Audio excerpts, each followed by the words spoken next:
Serbia নিয়ে বর্তমানে বাংলাদেশে এবং সার্বিয়াতে অভিনব কিছু প্রতারণা হচ্ছে। আজকের এই ভিডিওটি যারা বাংলাদেশ থেকে সার্বিয়া যেতে যাচ্ছেন অথবা যারা সার্বিয়াতে রয়েছেন উভয় পক্ষের জন্য অত্যন্ত জরুরি। তার কারণ আজকে আমি আপনাদেরকে চোখে আঙুল দিয়ে দেখিয়ে দেব সার্বিয়ার যে প্রতারণাগুলো হচ্ছে এই জায়গাগুলো থেকে আপনি কিভাবে বাঁচবেন। এবং বর্তমানে ডে বাই ডে সার্বিয়াতে নতুন করে মাফিয়া তৈরি হয়ে যাচ্ছে এবং তাদের ট্র্যাপ থেকে আপনারা কিভাবে বাঁচবেন সেই বিষয়গুলো। হ্যালো গাইস, আসসালামু আলাইকুম। কি অবস্থা সবার? সবাই কেমন আছেন? আশা করি ভালো আছেন। আলহামদুলিল্লাহ আমিও ভালো আছি। বরাবরের মতো আপনারা অনেকেই সার্বিয়া নিয়ে অনেক ইন্টারেস্টেড। ডে বাই ডে বাংলাদেশের সার্বিয়া হাইপে চলে গেছে, অনেকেই সার্বিয়াতে আসতেছেন এবং আসার পরে আমি আজকে যে বিষয়গুলো নিয়ে কথা বলবো এই সকল সমস্যার সম্মুখীন হচ্ছেন। সো আমি বলবো যারা আপনারা সার্বিয়াতে আসতেছেন তারা কিভাবে এই সকল সমস্যা থেকে বাঁচতে পারেন এবং বর্তমানে যে নতুন নতুন কিছু প্রতারণা হচ্ছে এবং মাফিয়ার স্বর্গরাজ্য হয়ে যাচ্ছে সেই বিষয়গুলো সরাসরি প্রমাণ দিব। সো আজকের ভিডিওটি অত্যন্ত গুরুত্বপূর্ণ হতে যাচ্ছে যারা সার্বিয়া যাবেন তাদের জন্য এবং যারা অলরেডি সার্বিয়াতে রয়েছেন তাদের জন্য। আশা করি না টেনে ভিডিওটি সম্পূর্ণ দেখবেন। তার আগে ছোট্ট একটা রিকোয়েস্ট, আপনি যদি এই ভিডিওটি ফেসবুক থেকে দেখে থাকেন অবশ্যই পেজটিকে ফলো করে দিবেন এবং ভিডিওটি বেশি বেশি শেয়ার করবেন যাতে আপনার একটা শেয়ারের মাধ্যমে অন্য একটা ভাই সচেতন হতে পারে। আর যদি ইউটিউব থেকে দেখে থাকেন, আপনি যদি আমার চ্যানেল নতুন হয়ে থাকেন তাহলে অবশ্যই চ্যানেলটি সাবস্ক্রাইব করে দেবেন এবং পাশে থাকা বেল আইকনটি চেপে দেবেন। আর যদি সাবস্ক্রাইব করে থাকেন, thanks a lot. So let's get start the video. তো চলুন ফার্স্ট অফ অল কথা বলা যাক যারা আপনারা সার্বিয়াতে আসবেন বর্তমানে সার্বিয়ার যে সার্বিক পরিস্থিতিগুলো এই বিষয়গুলোকে তুলে ধরি। বিষয়টা হচ্ছে এরকম, অনেকেই দেখা যাচ্ছে আপনারা বিভিন্ন দিন থেকে অনলাইন অ্যাপ্রুভালের জন্য বসে আছেন, অনেকেই আবার সার্বিয়া যাবেন বলে বিভিন্ন এজেন্সি খুঁজতেছেন। বর্তমানে যারা সার্বিয়াতে আসতেছে তাদের জন্য সার্বিয়ার যে নতুন যে প্রতারণার ফাঁদগুলো এগুলো জানা অত্যন্ত আবশ্যক। কেন? আপনার বর্তমানে বাংলাদেশ থেকে যারা সার্বিয়াতে আসতেছে তাদের 99% কোম্পানি এবং যারা এখানে আসতেছে তারা প্রতারণার শিকার হচ্ছে। বিষয়টা কিরকম? আপনি এখানে আসার পর আপনাকে কোনো টিএসসি কার্ড করে দেয় না বা দিবে না।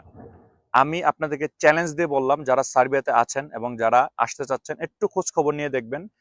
মানে যদি আপনি আমাকে পার্সেন্টেজ বলেন, 99% কোম্পানি আপনাকে টিএসসি কার্ডের জন্য মানে অ্যাপ্লাই করবে কখন? যখন আপনার পাসপোর্টের যে আপনার ভিসাটা রয়েছে 6 মাসের যে ভিসাটা সেটার মেয়াদটা যখন শেষ হয়ে আসবে ঠিক শেষ হওয়ার আগ মুহূর্তে তারা আপনার এই প্রসেসিং এর কাজটা ধরে।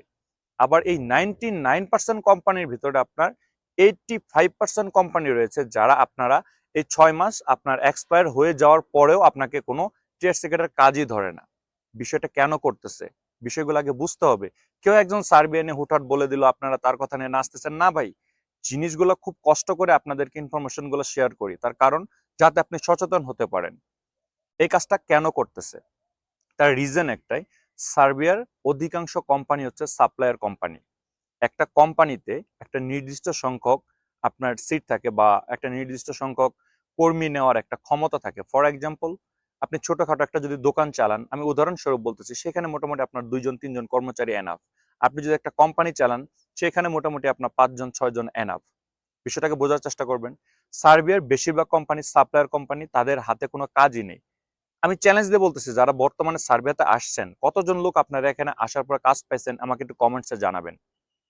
সো যে কথা বলতেছিলাম, এখানে আসার পর দেখা যাচ্ছে তাদেরকে কোনো টিআরসি কার্ড করে দেয় না, তাদেরকে মানে প্রেশার করে অন্যখানে মুভ হতে বা তাদেরকে নিজ দেশে ব্যাক করতে বা এখান থেকে গেম দিয়ে অন্যখানে চলে যেতে বিভিন্নভাবে তাদেরকে প্রেসারাইজড করে। তার কারণ কি? আপনার যদি টিআরসি কার্ডটা সেই কোম্পানি করে দেয় তাহলে গভর্নমেন্টের যে খাতাটা রয়েছে সেখানে তারা রেজিস্টার্ড হয়ে যাচ্ছে। আই মিন আপনি রেজিস্টার্ড হয়ে যাচ্ছেন যে আপনি এই কোম্পানির অধীনে আছেন, আপনি এখানে আসছেন। সেই কোম্পানির 5 জন লোক নেওয়ার ক্ষমতা আছে। যদি 5 জনকে তারা টিআরসি কার্ড করে দেয় তাহলে পরবর্তীতে তারা কোনো লোক নিতে পারবে না। সার্বিয়াতে লোক আনার যে বিজনেসটা সেটা বাংলাদেশি ভাইয়েরা, ইন্ডিয়ান, পাকিস্তান সবাই মিলে এবং সার্বিয়ান মিলে রমরমা আহামরি ভাবে করতেছে।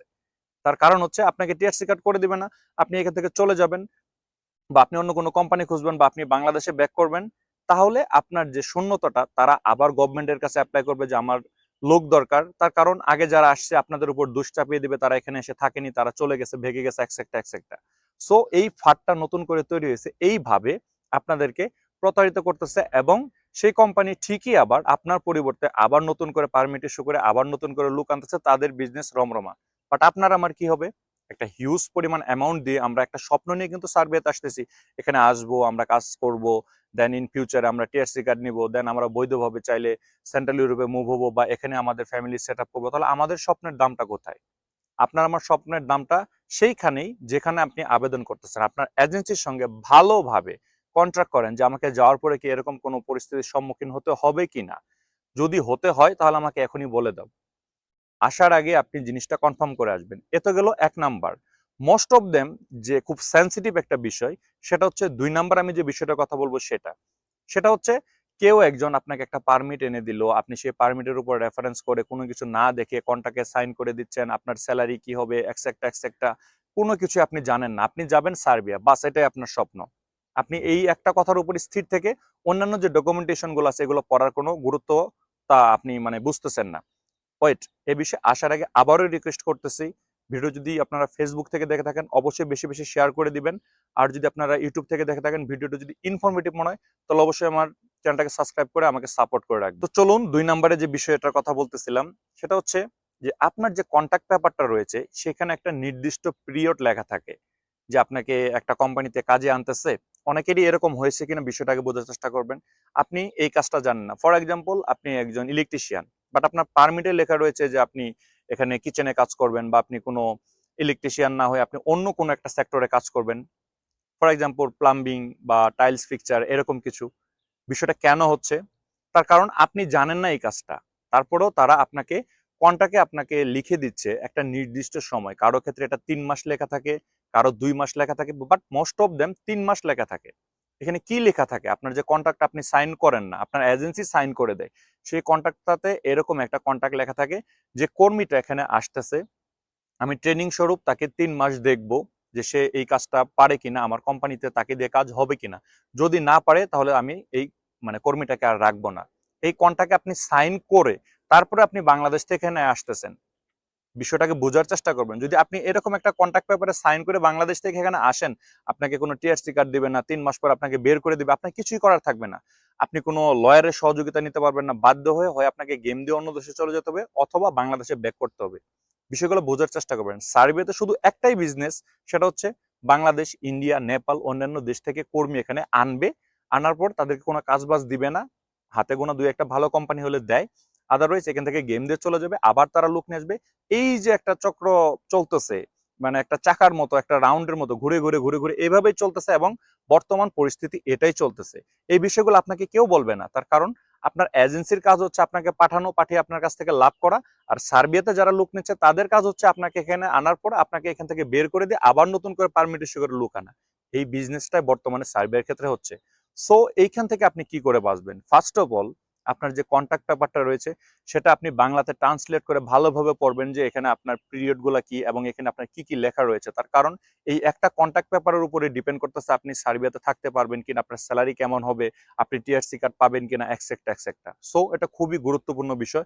অবশ্যই আমি বলবো যে সকল ভাইয়েরা আপনারা সার্বিয়া আসতে চাচ্ছেন এই বিষয়টার প্রতি একটু হলো আপনারা নজর দিবেন, কারণ এটা খুবই গুরুত্বপূর্ণ। আর যারা অলরেডি সার্বিয়াতে আসছেন এবং মানে এই সকল জায়গায় এসে আপনারা ফেসে গেছেন, আমি তাদের উদ্দেশ্যে বলবো যে আপনারা অবশ্যই চেষ্টা করবেন ভালো একটা লয়ার ধরার।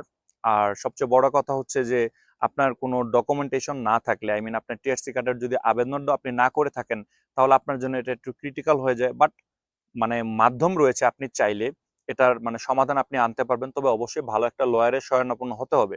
সেক্ষেত্রে আমি বলবো যে আপনারা কিভাবে বুঝবেন, আপনার এজেন্সি হয়তো বা আপনার কাছ থেকে এগুলো লুকাতে পারে, যে আপনি কিভাবে বুঝবেন যে আপনি এরকম একটা ট্র্যাপে পড়তে যাচ্ছেন। যদি আপনার সার্ভেতে আসার পর আপনাকে টিএসসি কার্ডের জন্য কোনো আনুষঙ্গিক কাজকর্ম, আপনার যে ফিঙ্গারপ্রিন্ট গুলো হয় সেগুলোতে যদি না নেয়, আপনি এখানে আসছেন, আসার 1 সপ্তাহের ভিতর বা 15 দিনের ভিতর যদি আপনার টিএসসি কার্ডের প্রসেসিংটা কোনো কোম্পানি স্টার্ট না করে তাহলে আপনি বুঝবেন যে আপনি ট্র্যাপে পড়তেছেন। আগে জিনিসগুলো বোঝার চেষ্টা করবেন। সো আমি বলবো যে সার্বিয়া আসার ক্ষেত্রে সবার আগে আপনি যে মাধ্যমে আসতেছেন তার সঙ্গে ভালোভাবে এই বিষয়গুলো নিয়ে কন্ট্যাক্ট করবেন, কথা বলবেন। তাহলে আশা করি এই বিষয়গুলো আপনার ক্ষেত্রে আর হবে না এবং আপনি ভালো একটা লাইফ লিড করতে পারবেন। সার্বিয়াতে ভালো কাজের অপরচুনিটিস রয়েছে এবং ভালো ভালো আপনার কাজ রয়েছে, ভালো কোম্পানিও রয়েছে। আপনারা সবকিছু আপনাদের স্বপ্নগুলোকে সত্যি করতে পারবেন। যদি না করতে পারেন তাহলে দেখা যাচ্ছে আপনার গেম দিয়ে চলে যেতে হবে অথবা বাংলাদেশে ব্যাক করতে হবে। সো ভিউয়ার্স, সার্বিয়ার ক্ষেত্রে আমি বলবো অবশ্যই সচেতন হবেন। আর আজকের ভিডিওটি আমি বেশি বড় করতেছি না। অনেকে আমাকে বলেন যে ভাইয়া আমি আমার পেজে, ফেসবুক পেজে পুরাতন ভিডিও আপলোড দিচ্ছি। বিষয়গুলো আপনার জানতে হবে যে কোথা থেকে কি হচ্ছে এবং কিভাবে আজকের এই সার্বিয়াটা কিভাবে আসলো, বিগত দিনে কি কি চেঞ্জেস গুলো আছে, এই বিষয়গুলো অবশ্যই আপনার জানতে হবে। কারণ ইনফরমেশন গুলা বা আপনার যে স্টেপ গুলো চেঞ্জ হচ্ছে এগুলো যদি আপনি না জানেন তাহলে আমি মনে করি যে সার্বিয়ার ক্ষেত্রে যদি পূর্ণাঙ্গ জ্ঞান না রাখেন, এই যে এইভাবে আপনার প্রতারিত হতে হবে। সো ভিউয়ার্স, আজকে ভিডিও বড় করবো না, ইনশাল্লাহ পরবর্তী ভিডিওতে সার্বিয়া নিয়ে আরো কিছু গুরুত্বপূর্ণ কথা বলবো, সেই ভিডিও দেখার অনুরোধ জানিয়ে আজকে ভিডিও এখানেই শেষ করতেছি। সবাই ভালো থাকবেন, আমার জন্য দোয়া করবেন, আপনার জন্য দোয়া রইল। আসসালামু আলাইকুম।